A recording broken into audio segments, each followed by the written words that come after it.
ఏమ్మా నా కోసం తెలుసుకోలేదు అంటారు. లేదు తండ్రి ఎవరు చెప్పలేదని మనం అబద్ధం ఆడేస్తాం. ఆకాశం సాక్షి, భూమి సాక్షి, గాలి, నీరు, పంట, పండు అన్నీ కూడా సాక్ష్యంగా వెళ్ళిపోతాయండి. అప్పుడు దేవుడు అడుగుతాడు, నువ్వు నా గురించి తెలుసుకోలేదు కనుక నిత్యము మండే అగ్నిగుండంలోకి వెళ్ళిపో అన్నాడండి. ఈ శరీరం దేవుడు ఇచ్చాడండి, దీన్ని పరిశుద్ధంగా బ్రతికించాలండి. మంచి నీరు తాగుతాం, మంచి సబ్బు వాడతాం, అన్ని మంచి వాడతాం కదండి. ఈ శరీరం దేవుడు కాబట్టి దేవుడి కొరకు ఉపయోగించాలండి. మనం మన ఇష్ట ప్రకారం చాలామంది అంటారు, అండి నా జీవితం అండి, నా ఇష్టం అండి అంటారు. కాదండి, ఇది దేవుడిచ్చిన జీవితం, ఆయన వచ్చండి. ఆయన ఇస్తేనే కదా వచ్చాం, దేవుడు పంపిస్తే భూమి మీదకి వచ్చామండి. ఆయన పిలిస్తే వెళ్ళిపోతున్నామా? మరి మధ్యలో జీవిత కాలంలో దేవుడి గురించి బ్రతకాలి. ఏమీ చెయ్యక్కర్లేదు, మీ డబ్బులో మీ ఆస్తులు ఏమీ ఇవ్వకండి, పరిశుద్ధంగా ఉండాలి. ప్రార్థన చేసుకోవాలి, తండ్రి నేను ఎన్నో తప్పులు పాపాలు చేశాను, నన్ను క్షమించు, నన్ను కరుణించు, నన్ను నా కుటుంబాన్ని కాపాడు, చనిపోతే పరలోకాన్ని ప్రసాదించు అని ప్రార్థన చేసుకోవాలండి. ఇప్పుడు బైబిల్ చదువుకొని దేవుడి సన్నిధికి వెళ్ళాలి, వాక్యం చదువుకొని పాటలు పాడుకోవాలి, దేవుడి గురించి ఎక్కువగా ఆలోచించాలండి. అప్పుడు మనం చనిపోయినా పరలోకం ఇస్తారండి. లేదనుకోండి ఒక రోజు ప్రపంచం అంతా నాశనం అయిపోద్దండి.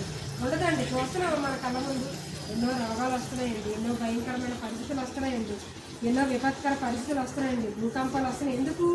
మనుషులు దేవుని నమ్మకపోవడమే పెద్ద పాపం అండి.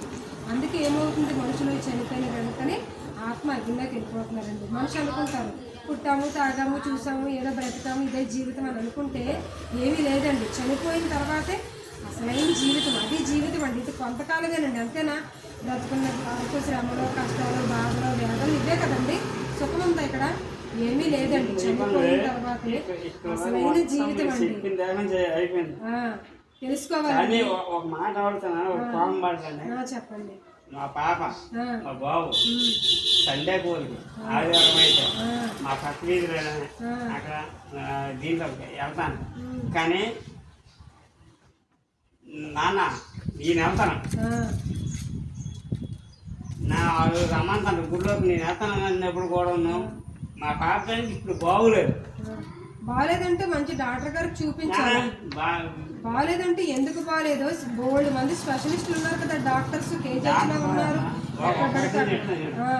వాళ్ళకి ప్రతి రోజు పనికి వెళ్ళిపోయినా మామూలుగా ఫోన్ చేసి చెప్తారు, నేను వెళ్తాం.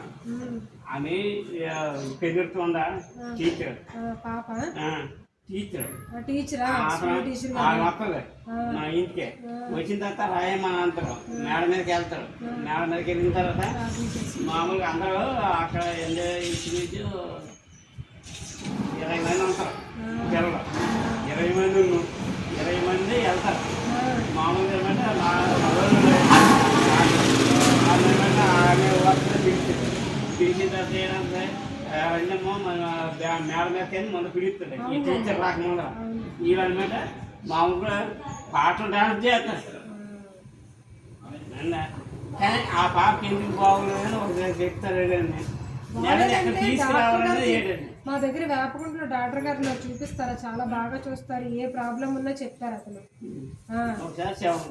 నెంబర్ ఇస్తాను, నా నెంబర్ ఫీడ్ చేసుకోండి. మా పాపే మాట్లాడుతాను. మీ పాప మాట్లాడించండి, ఏంటి ప్రాబ్లమో చూడండి, మంచి వైద్యం చేయించండి.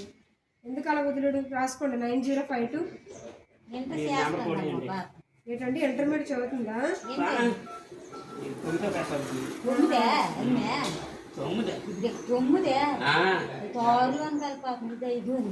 అసలు ఏమైందో తెలుసుకోవాలి కదా.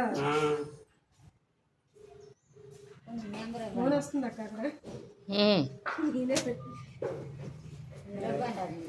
ఫోన్ చెయ్యండి. మీ పాప ఎప్పుడు ఉంటుందో